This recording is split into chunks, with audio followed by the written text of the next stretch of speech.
Puji Tuhan, Bapak Ibu Saudara-saudari semuanya, Shalom. Haleluya, selamat datang dan selamat beribadah di GBI Gideon.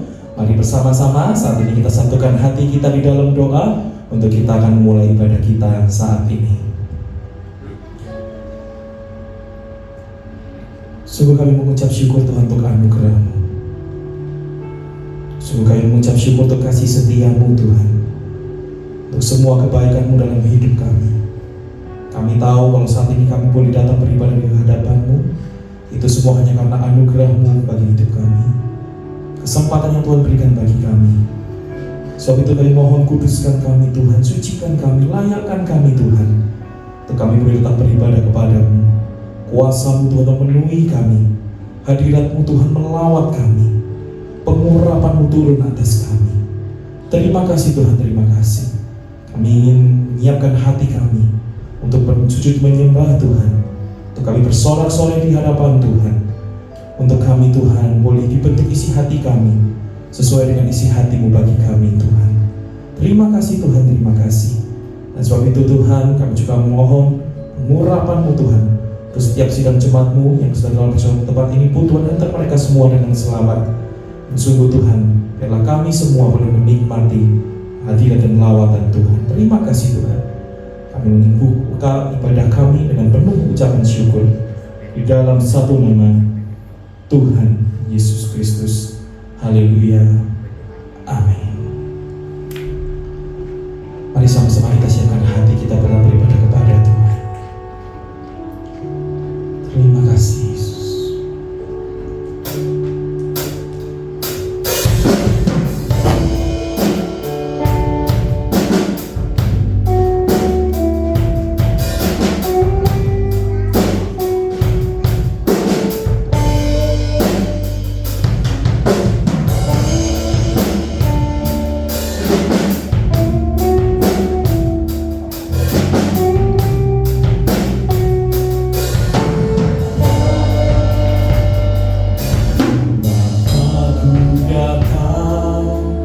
Dan terserah ku nyatakan,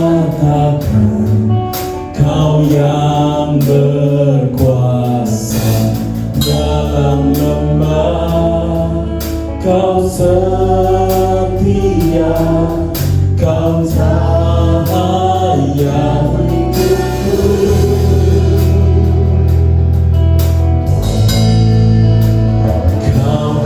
Kuatkan aku bertahan, Kau harapan dalam kesesakan, Kau buktikan kesetiaan-Mu Tuhan.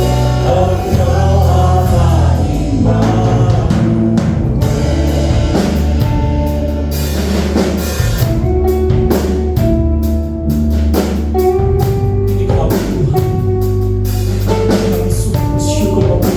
Seperti-Mu Bapa-Ku datang dan menyembah, ku nyatakan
Allah iman.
Selalu ada bersama dengan kita dalam setiap musim hidup kita.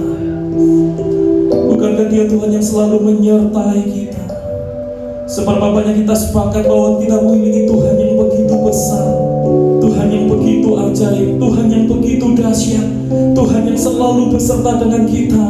Mari bersama-sama sekarang kita bangkit berdiri di hadapan Tuhan. Mari bersama-sama kita menyembah Tuhan.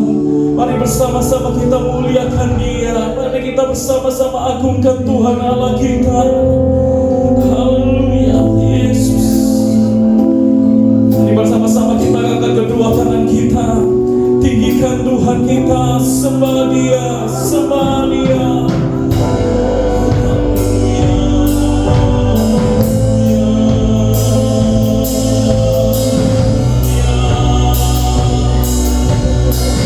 Hormati hadirat-Mu, kami hormati hadirat-Mu Tuhan Yesus.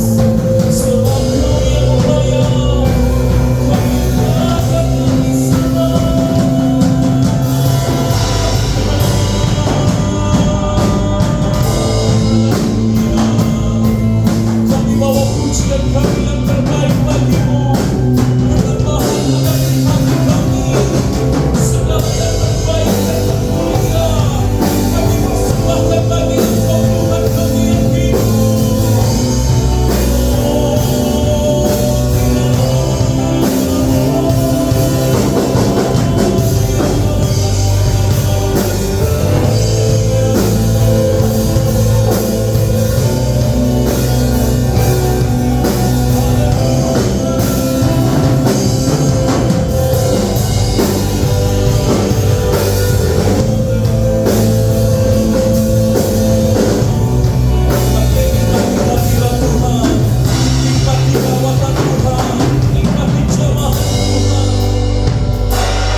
mengucap syukur untuk semua kebaikan-Mu Tuhan, dan kami mau bersorak-sorai di hadapan-Mu, dan setiap kita yang siap bersorak-sorai di hadapan Tuhan, kita semua sama-sama katakan amin.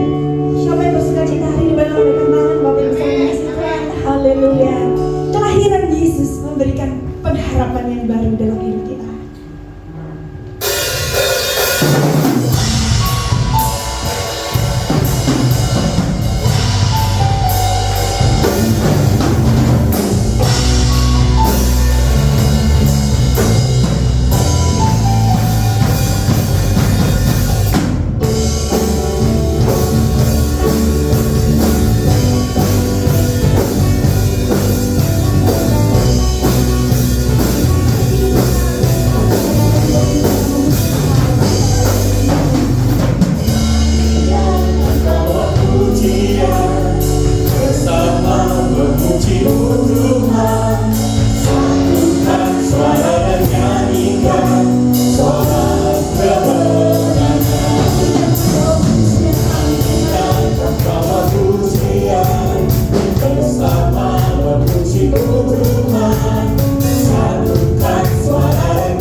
dan juga kembali jemaat Tuhan.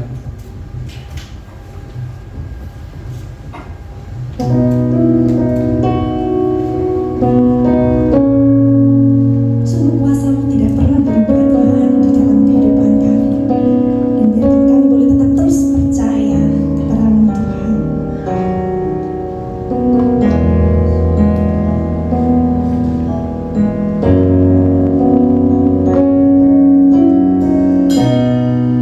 Kuatkan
Kristus.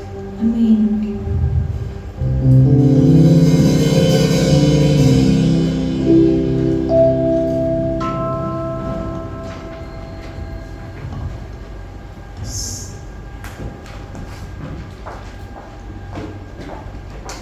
Shalom Bapak-bapak, Ibu sekalian kasih Tuhan Yesus Kristus. Oleh kemurahan Tuhan, hari ini kita memperingati hari Advent yang ketiga, ya. Sudah 2 minggu berturut-turut, pertama, kedua, dan hari ini merupakan hari yang ketiga. Coba kalau boleh saya tanya, Natal tahun ini buat Bapak Ibu sekalian merupakan Natal yang keberapa ya? Oh, mungkin 5 tahun, mungkin 20 tahun, mungkin 50 tahun aku sudah memperingati Natal. Mungkin ada yang baru tahun pertama kita memperingati Natal. Nah, ke tahun keberapapun kita memperingati Natal, coba diingat kisah Natal apa yang sudah pernah kita terima. Kalau ada lampu sorot,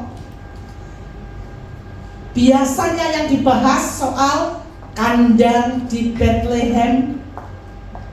Orang-orang, khususnya para gembala, sedang bergegas menuju ke kandang itu. Sekarang kita akan pindah ke kisah minggu lalu, di mana para orang-orang Majus datang menyembah Yesus, membawa emas, mur, dan kemenyan. Saya ingat waktu saya masih kecil, kalau memberikan selamat ulang tahun buat teman, membuat apa? Memberikan apa? Kartu Natal. Nah, ada sebuah kartu yang gambarnya begini. Ini kandang di Bethlehem, ada bintang, ada gembala dan para domba.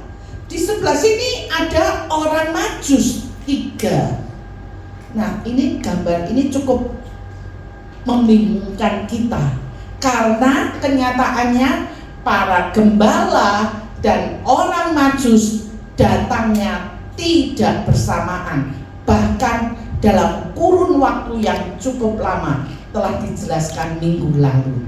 Hari ini kita akan sorotkan khusus apa yang terjadi pada hari ke-40 setelah Tuhan Yesus lahir. Temanya menantikan penghiburan. Nah, kisah hari ke-40 ini adalah kisah yang jarang dibahas. Tetapi kalau kita perhatikan, di dalamnya ada sesuatu yang indah dan istimewa.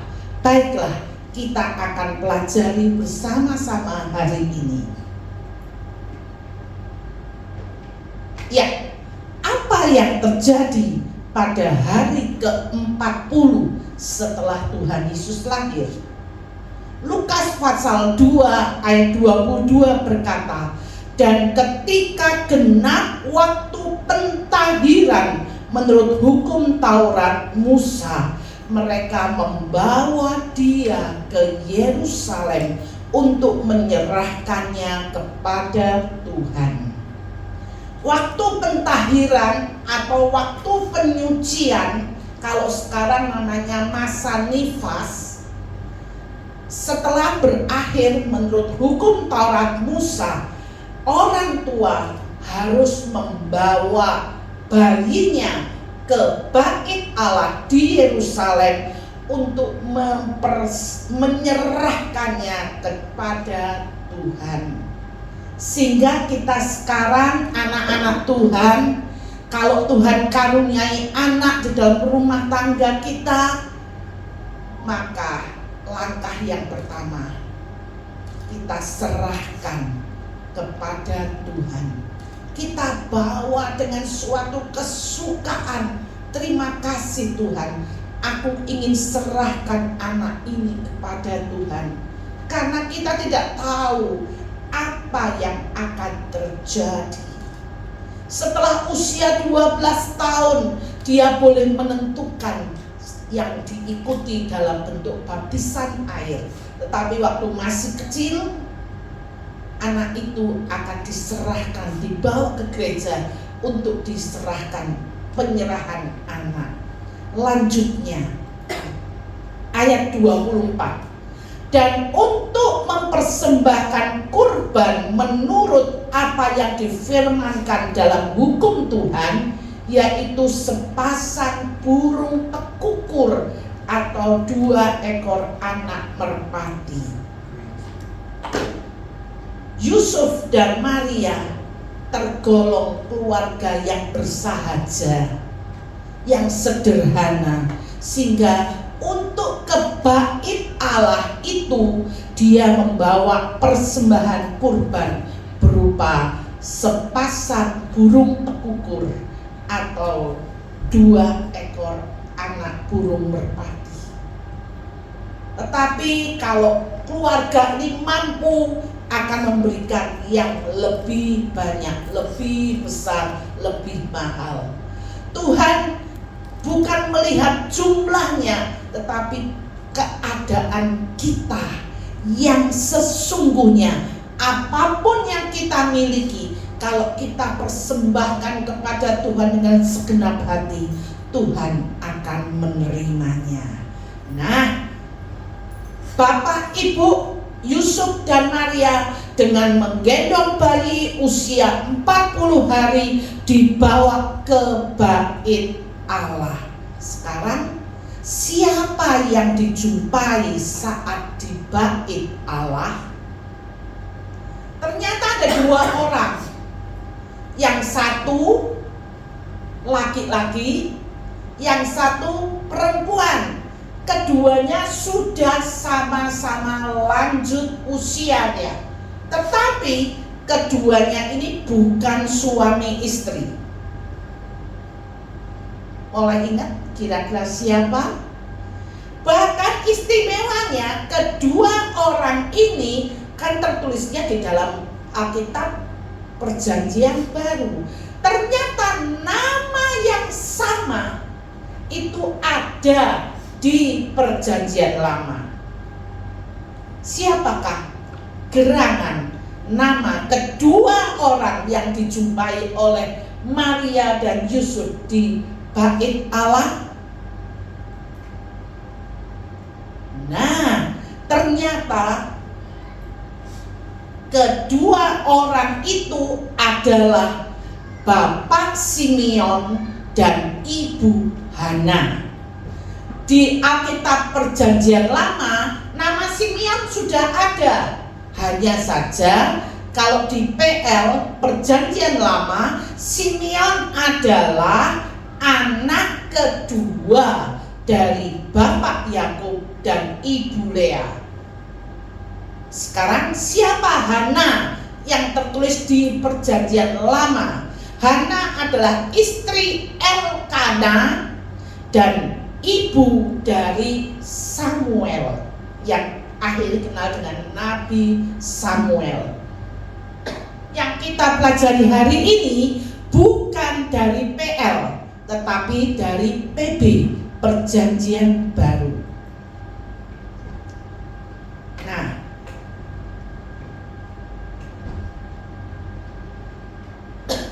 bagaimana dengan Simeon dan Hana di Perjanjian Baru? Inilah yang akan kita pelajari bersama-sama. Simeon dan Hana dulu menantikan penghiburan bagi bangsa Israel. Simeon, Hana menantikan penghiburan secara komunal orang banyak, yaitu bangsa Israel. Kalau sekarang kita menantikan penghiburan itu untuk pribadi demi pribadi, nggak bisa nunut. Nah, kalau Simeon dan Hana dulu menantikan penghiburan dalam kondisi menantikan kedatangan Yesus yang pertama. Kedatangan Yesus yang pertama sudah dinubuatkan di dalam Alkitab Perjanjian Lama, Yesaya, Mika, bahwa dia akan datang dalam bentuk bayi. Sekarang kita menantikan penghiburan dalam kondisi menantikan kedatangan Yesus yang kedua kalinya. Kita sekarang hidup di ujung, di pojok dari masa akhir zaman. Akhir zaman, kita sudah di ujungnya akhir zaman. Jadi, kedatangan Tuhan Yesus yang kedua kalinya itu sudah pasti dan sudah dekat. Kita lihat tanda-tanda zaman yang disebutkan di dalam Injil Matius pasal 24. Peperangan, gempa bumi, kedurhakaan dan murtad itu terjadi di mana-mana. Sekarang kita semua yang masih mendapat umur panjang sampai Tuhan Yesus datang kali yang kedua, kita akan diangkat. Tetapi bagaimana kalau kita yang sudah mati? Karena faktor usia, karena faktor kesehatan dan seizin Tuhan, kita yang sudah mati dalam Kristus, kalau pada sangkakala Allah dibunyikan, Tuhan Yesus turun. Mereka yang sudah mati dalam Kristus, dia akan bangkit terlebih dahulu, menyongsong Tuhan datang. Dan kita yang masih hidup, kita yang diberi waktu untuk melihat sampai Tuhan Yesus datang, kita akan diangkat bersama-sama menyongsong di awan. Sehingga pada saat itu kita masih ingat, dua orang sedang bekerja, tahu-tahu satu diangkat, satu tetap bekerja. Dua orang tidur di ranjang, satu diangkat, satu tetap ngorok. Yang tinggal hanya bajunya, sepatunya, kacamatanya. Nah, itulah saat pengangkatan terjadi. Semua itu akan terjadi buat angkatan kita sekarang ini. Nah, masalahnya, hal-hal apa sajakah yang perlu kita perhatikan untuk menantikan masa penghiburan itu? Seperti katakan tadi, itu sifatnya pribadi demi pribadi, tidak bisa nunut. Oh, orang tua saya itu seorang aktivis yang luar biasa, berarti aku nanti nunut. Mungkin kalau perlu aku gandol kaki papa saya supaya aku ikut terangkat. Tidak. Pengangkatan itu sifatnya pribadi lepas pribadi. Sekarang apa yang harus kita perhatikan? Pertama, seperti Simeon adalah orang yang benar dan saleh. Yang kita perhatikan pertama, hiduplah jadi anak Tuhan yang benar dan saleh. Lukas pasal 2 ayat 25. Adalah di Yerusalem seorang bernama Simeon. Ia seorang yang benar dan saleh, yang menantikan penghiburan bagi Israel. Roh Kudus ada di atasnya. Yang pertama, biarlah kita jadi anak Tuhan yang benar dan saleh. Bukan karena situasi kita memangnya benar semua, enak ya, kalau kita disuruh benar dan saleh, karena seluruh kita, tetangga kita, lingkungan kita semuanya benar, itu enak. Tapi justru kalau di tengah-tengah situasi yang begitu mendesak, membuat kita, aduh, gimana ini? Apakah saya juga mau tetap benar? Apa saya mengikuti teman-teman saya yang tidak benar? Itulah kita diuji. Kita periksa dengan Simeon. Simeon saat itu hidup di masa penjajahan Romawi, seperti telah diterangkan 2 minggu yang lalu. Ada tekanan politik, ada tekanan sosial yang betul-betul membuat Simeon itu merasa sangat kecil. Bahkan Simeon itu hidup di akhir masa 400 tahun Tuhan diam, atau masa sunyi, masa di antara Maleakhi dan Yohanes Pembaptis. Kalau kita buka Alkitab kita, Perjanjian Lama terakhir itu namanya Kitab Maleakhi. Kalau kita buka Perjanjian Baru, kitab pertama bernama Matius.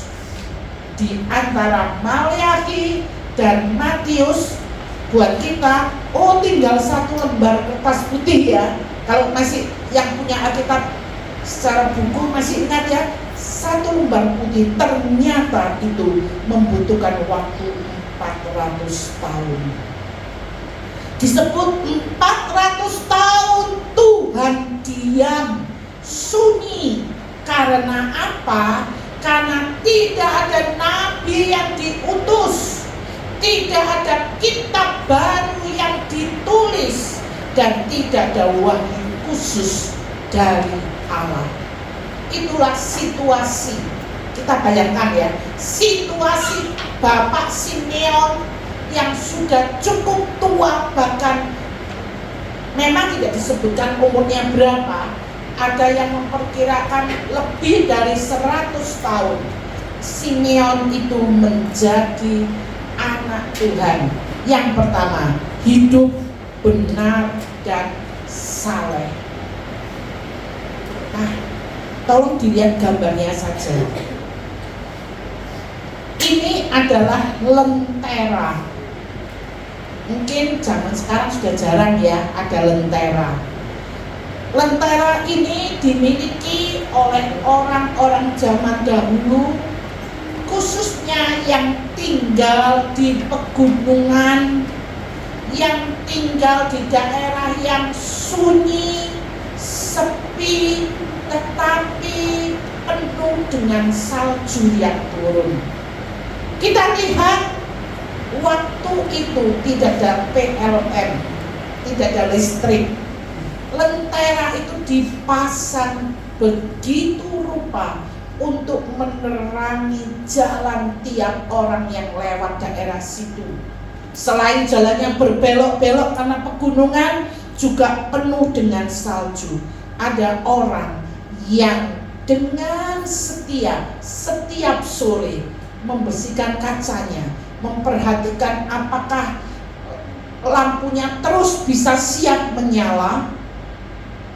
Hidup benar dan saleh itu seperti lentera, menjaga lentera agar terus menyala, supaya besok pagi kalau matahari sudah terbit, maka lentera itu sudah tidak berfungsi. Tetapi sekarang waktu gelap, lentera itu sangat berfungsi. Menjaga lentera bukan membuat matahari terbit, tetapi menjaga agar terang tetap menyala sambil menantikan datangnya pagi. Kita hidup benar dan saleh sampai matahari terbit, sampai Tuhan datang kali yang kedua. Yang kedua, apa yang dikerjakan oleh Bapak Simeon? Hidup dipimpin oleh Roh Kudus. Khusus Simeon, ada 3 ayat berturut-turut yang menyatakan dia hidup di dalam perlindungan, di dalam kuasa dari Roh Kudus. Ya, ayat 25. Adalah di Yerusalem seorang bernama Simeon. Tadi dibaca ya. Ia seorang yang benar dan saleh, yang menantikan penghiburan bagi Israel. Roh Kudus ada di atasnya. Bayangkan ya, Simeon bukan hidup di daerah seperti sekarang, di mana sejak Pentakosta Roh Kudus itu menyala-nyala di mana-mana. Saat itu Simeon hidup dalam situasi yang sunyi, tetapi Simeon dikatakan Roh Kudus ada di atasnya. Ayat 26. Dan kepadanya telah dinyatakan oleh Roh Kudus bahwa ia tidak akan mati sebelum ia melihat Mesias, yaitu dia yang diurapi Tuhan. Luar biasa ya. Roh Kudus ada di atasnya. Roh Kuduslah yang membisikkan, memberitahu Simeon, engkau tidak akan mati sebelum melihat Mesias. Dia menanti dan menanti, aku tidak akan mati sebelum melihat Mesias. Kapan Mesias datang? Tidak tahu. Ditunggu seminggu, sebulan, setahun, puluhan tahun. Simeon menanti datangnya Mesias. Bahkan Roh Kudus di ayat 27 dikatakan, ia datang ke bait Allah oleh Roh Kudus ketika Yesus anak itu dibawa masuk oleh orang tuanya untuk melakukan kepadanya apa yang ditentukan oleh hukum Taurat. Jadi kan si Simeon menanti dan menanti, kapan ya Mesias datang, kapan? Terus Roh Kudus berkata, engkau tidak akan mati sebelum melihat Mesias. Iya, terima kasih Tuhan, aku kepingin melihat Mesias, tapi kapan? Menantinya berapa lama? Kemudian suatu hari Roh Kudus berkata, Simeon, sekarang saatnya kamu berangkat ke baitku Allah di Yerusalem, karena sebentar lagi ada orang tua yang akan membawa anaknya, itulah Mesias. Kita tahu, kira-kira yang datang ke bait Allah apakah hanya bayi Yesus saja? Kan bisa kemungkinan beberapa bayi. Kira-kira apakah ada tulisannya Yesus gitu? Enggak kan? Apakah mungkin ada sedikit cahaya di atas kepalanya? Enggak juga kan, persis bayi biasa.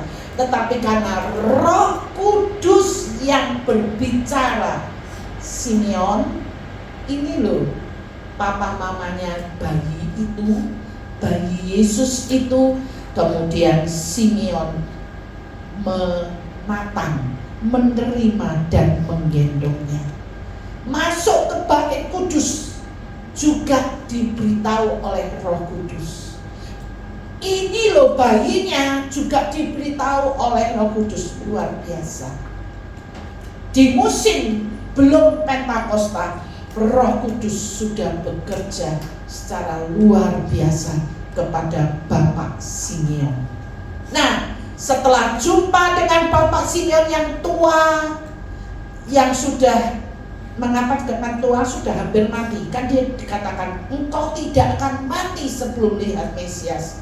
Sekarang kita akan pindah ke seorang ibu yang juga tua, namanya Ibu Hana. Ibu Hana ini adalah ibu yang betul-betul menyerahkan seluruh hidupnya kepada Tuhan. Mengapa demikian dikatakan? Nah, Ibu Hana ini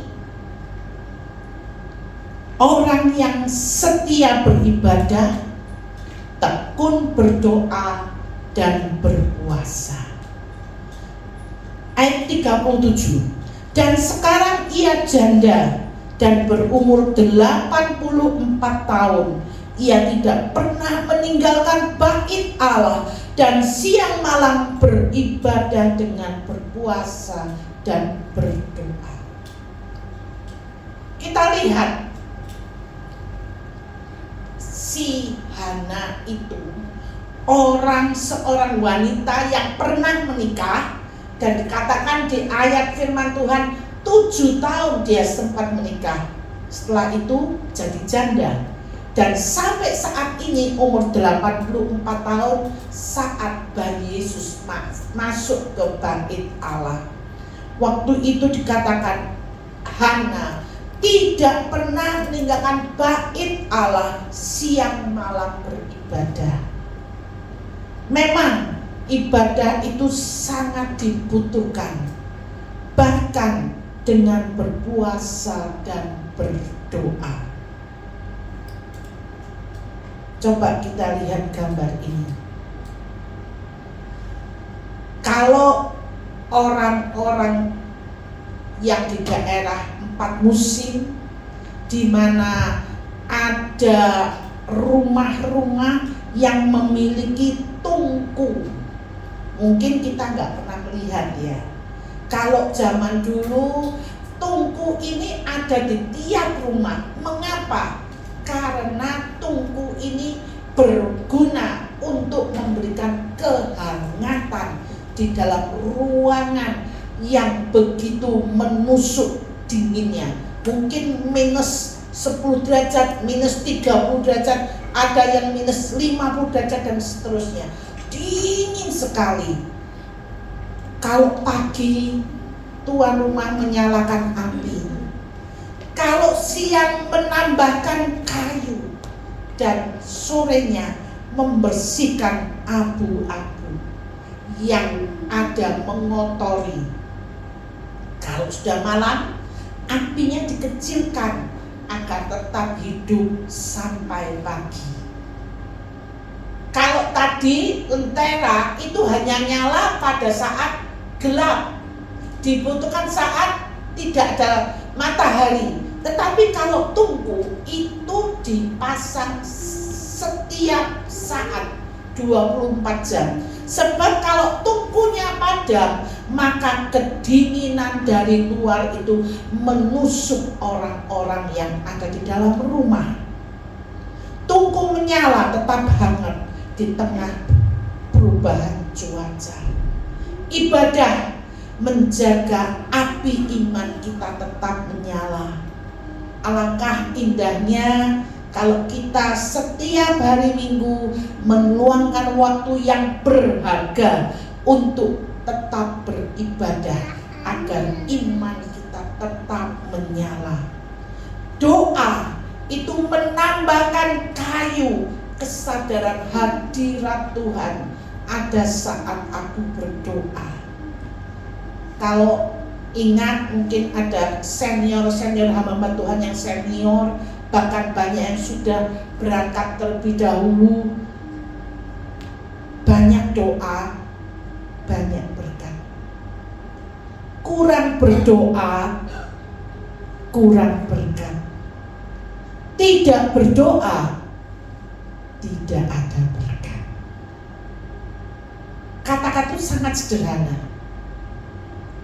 Kalau suatu saat kita dalam keadaan sangat kacau, bertanyalah, apakah aku mengutamakan doa kepada Tuhan? Puasa untuk membersihkan abu-abu yang menghalangi. Seperti pemilik rumah itu, setiap sore membersihkan abu-abu yang menghalangi. Antara lain kesombongan kita, kebencian kita, kenajisan kita yang terselubung itu perlu dibersihkan agar benar-benar hidup kita tergolong memiliki ketaatan spiritual yang luar biasa. Yang keempat, Apa yang terjadi dengan Hana? Hana adalah pewarta kabar baik. Dan ayat 38, dan pada ketika itu juga datanglah ia ke situ dan mengucapkan syukur kepada Allah dan berbicara tentang anak itu kepada semua orang yang menantikan kelepasan untuk Yerusalem. Kalau tadi Simeon menerima, menggendong. Kalau Hana hanya melihat. Kemudian Hana langsung cerita, "Weh, tadi aku sudah melihat bayi Yesus, dialah Mesias yang akan memberikan kelepasan untuk Yerusalem." Dia cerita kepada semua orang. Padahal amanat agung belum ada saat itu. Kalau amanat agung di dalam Matius 28 ayat 19 katakan, "Karena itu pergilah, jadikanlah semua bangsa muridku, baptislah mereka dalam nama Bapa, Anak, dan Roh Kudus." Itu belum ada. Tetapi Hana yang umur 84 tahun, nenek-nenek, terus cerita, "Nak, tahu enggak, bayi Yesus Mesias sudah lahir." Terus dia cerita kepada semua orang. Sekarang kita akan meneladani semangat dari Hana untuk mewartakan kabar baik kepada siapa? Siapapun juga yang kita ketemui. Nah, apa yang perlu kita wartakan? Apa yang perlu kita wartakan? Yang pertama, Yesus sumber damai sejahtera kita. Apa yang perlu diwartakan ini adalah apa yang disampaikan oleh Simeon. Jadi saya ulangi ya. Sudah terima bayi, digendong, terus Simeon menyanyikan pujiannya, sehingga dikenal dengan nyanyian Simeon ayat 29 sampai dengan 32. Yang pertama, Yesus adalah sumber sejahtera kita. Damai sejahtera adalah ketentraman yang sangat lengkap. Tidak tergantung lokasi kita di mana, tidak tergantung kondisi kita di sekeliling kita bagaimana. Itulah damai sejahtera. Kalau kita hanya karena di tempat atraksi kita ketawa, kita terbahak-bahak, tapi begitu keluar dari ruangan itu sedih lagi. Itu namanya bukan damai sejahtera. Tetapi damai sejahtera yang Tuhan berikan adalah ketentraman yang betul-betul lengkap, tidak tergantung dari di mana kita, lokasi kita, kondisi kita. Simeon berkata, "Sekarang Tuhan, biarkanlah hamba-Mu ini pergi." Saya kira semua akan tahu pergi kemana. Sekarang Tuhan, biarkanlah hamba-Mu ini pulang. Pulang kemana? Sekarang Tuhan, biarlah hamba-Mu ini meninggal. Nah, Simeon bisa pulang dengan damai sejahtera karena dia sudah hidup dengan sungguh-sungguh benar dan saleh, menjalankan sesuai dengan tuntunan Roh Kudus. Saat dia menggendong bayi itu, mungkin dengan tangan yang gemetar karena sudah tua, "Ya Tuhan Allahku, biarkanlah hamba-Mu ini pergi dalam damai sejahtera." Karena tugasnya untuk menanti sampai Mesias datang sudah selesai. Inilah yang perlu kita sampaikan. Yesus sumber damai sejahtera. Yang kedua, apa yang perlu kita wartakan? Seperti Simeon katakan, sebab mataku telah melihat keselamatan yang daripadamu, yang telah engkau sediakan di hadapan segala bangsa. Keselamatan itulah sumber utama dari Yesus. Karena itu di dalam Matius pasal 1, Yesus itu artinya yang menyelamatkan umatnya dari dosa mereka. Sepertinya kalimatnya gampang, dosa. Tetapi akibat dosa itu kehilangan kemuliaan Allah. Roma 3 ayat 23. Bahkan upah dosa, saya kira semua tahu, upah dosa adalah maut.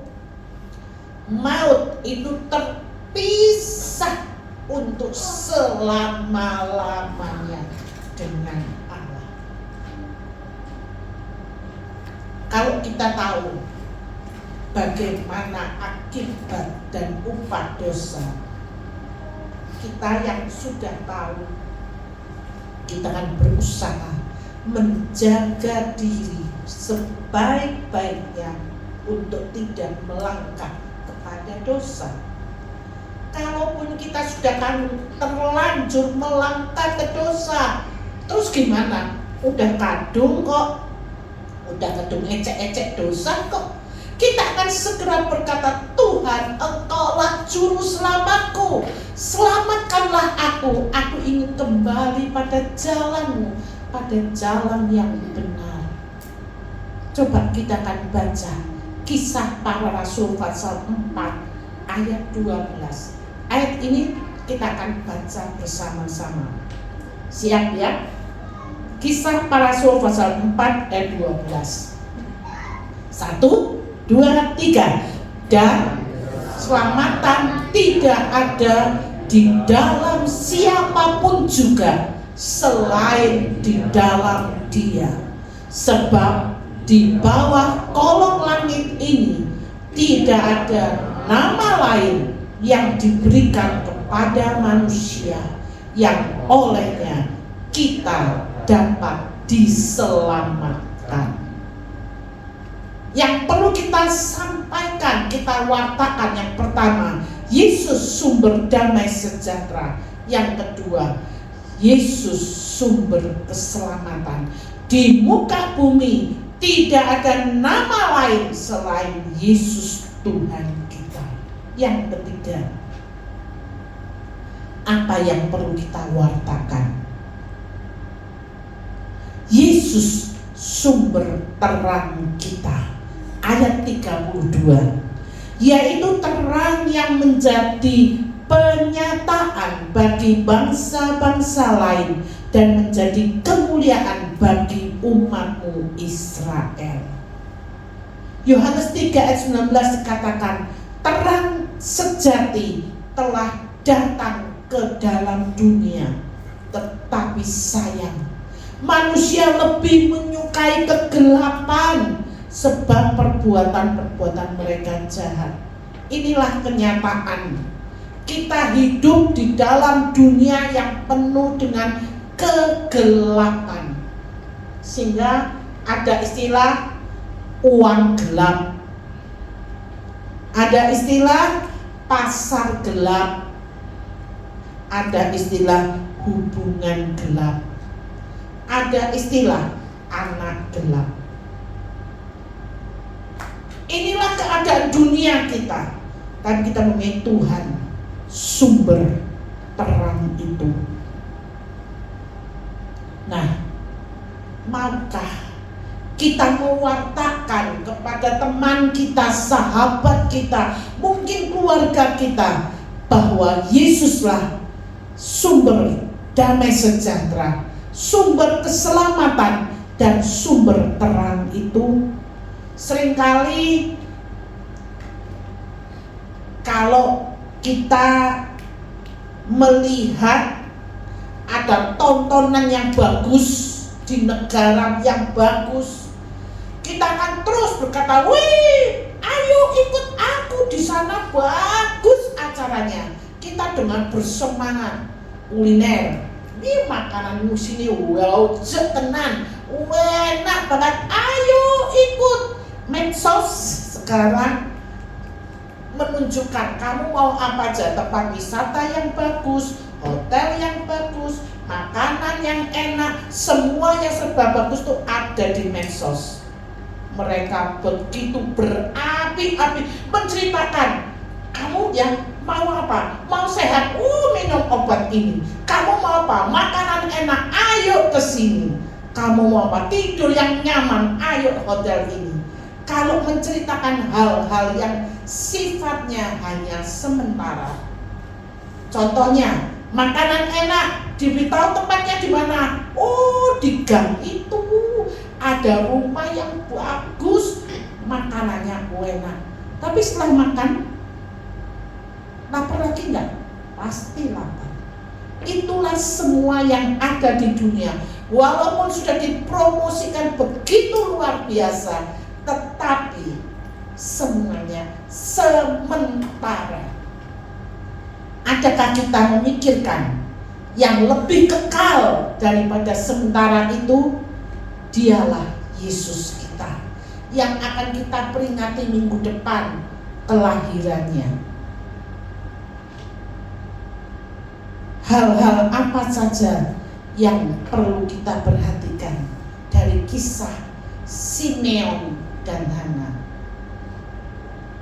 Simeon nomor 1 dan 2, hidup benar dan saleh, hidup dipimpin oleh Roh Kudus. Hana nomor 3 dan 4, setia beribadah, tekun berdoa dan berpuasa. Yang keempat, menjadi pewarta kabar baik yang bersemangat tinggi. Marilah saat ini kita masuki masa Advent yang ketiga. Kita mempersiapkan masa penantian penghiburan itu. Saya yakin kita semua pernah merasa sedih. Tuhan memberikan penghiburan, bukan hanya kesedihan yang sementara, tetapi kesedihan yang kekal ada di dalam tangan Tuhan jawabannya. Marilah kita sungguh-sungguh mau hidup sesuai kehendak Tuhan, sehingga kalau saatnya harus berakhir, kita akan berkata seperti Simeon, sebab sekarang Tuhan, biarkanlah hamba-Mu ini pergi dalam damai sejahtera sesuai dengan firman Tuhan. Simeon mengatakan tadi, mataku telah melihat keselamatan. Simeon hanya melihat, tetapi dia tidak tahu apalagi yang akan dikerjakan oleh Yesus. Mukjizatnya, kasihnya, bagaimana dia menolong orang dan membangkitkan orang, bahkan mati di atas kayu salib untuk dosa kita. Simeon tidak tahu, tapi Simeon yakin apa yang aku lihat itu membawa keselamatan pada akhirnya. Simeon aja yang sudah tua, dia yakin. Apalagi kita bukan hanya melihat loh, kita bersyukur, kita boleh menikmati betapa indahnya karya Kristus dalam hidup kita. Adakah kita bisa mensyukurinya dengan menceritakan kepada orang lain? Baiklah, kita akan akhiri dengan pujian mataku tertuju padamu. Seperti Simeon menunjukkan matanya tertuju hanya kepada Tuhan. Saya undang pemuji dan pemusik. Tuhan, ini Aku rindu benar-benar merasakan Engkau ada di dalam hidupku, agar aku hidup benar-benar sesuai dengan kehendak Engkau mulai saat ini sampai akhir hayatku.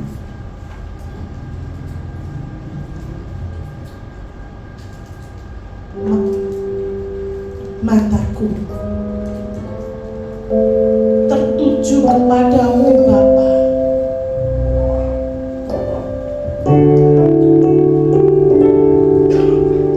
Mataku tertuju padamu,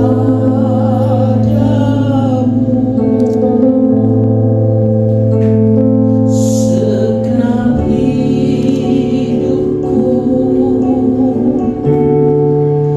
ku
menyukakan. Simeon terus hidup di dalam pimpinan dan penguasaan Roh Kudus. Tuhan, kami pun ingin terus menyukakan hati Engkau dengan hidup benar dan saleh.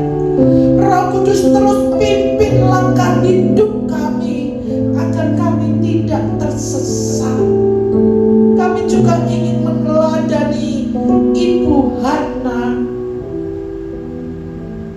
Dia setia beribadah, tekun berdoa dan berpuasa, sehingga dia memiliki ketaatan spiritual yang kokoh mulai dia muda sampai tua. Ini pun Tuhan menjadi kerinduan hati kami, agar kami mempunyai kekuatan iman untuk mewartakan kabar baik kepada siapapun yang kami jumpai. Engkaulah sumber damai sejahtera, Engkaulah keselamatan kami dan terang kami. Karena itu Bapa, di masa menjelang Natal ini, biarlah penantian penghiburan itu menjadi suatu kenyataan yang luar biasa di dalam hati kami masing-masing. Terima kasih Tuhan, kami percaya Engkau yang memberi kami kekuatan untuk hidup terus benar dan saleh di hadapan Tuhan. Sebentar kami hendak mempersembahkan persembahan yang terbaik untuk Engkau. Tuhan, persiapkan hati kami seperti Bapak Yusuf dan Ibu Maria saat datang beribadah kepada Tuhan. Dia mempersembahkan kurban yang terbaik untuk Engkau. Terima kasih Bapa, kami serahkan doa syukur kami dalam nama Yesus Kristus. Haleluya, amin.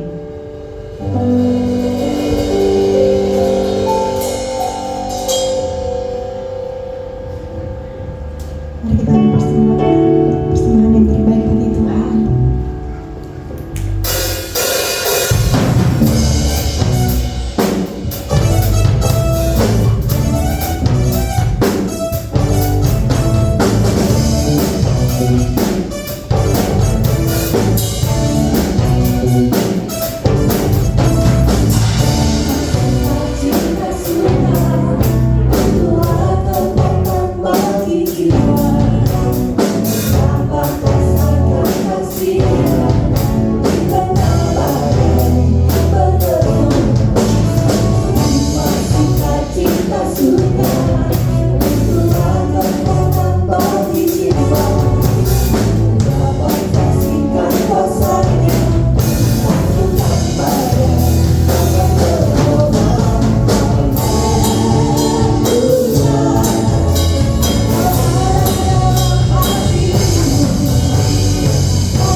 Bapak Ibu, satu saja pengumuman, jangan lupa minggu depan kita akan merayakan perayaan Natal di tempat ini, bukan jam 10 pagi ya, tetapi khusus minggu depan kita akan merayakan Natal jam 6 sore minggu depan. Ajak keluarga kita, ajak teman-teman kita, pastikan kita sama-sama hadir di tempat ini. Yang mau katakan amin?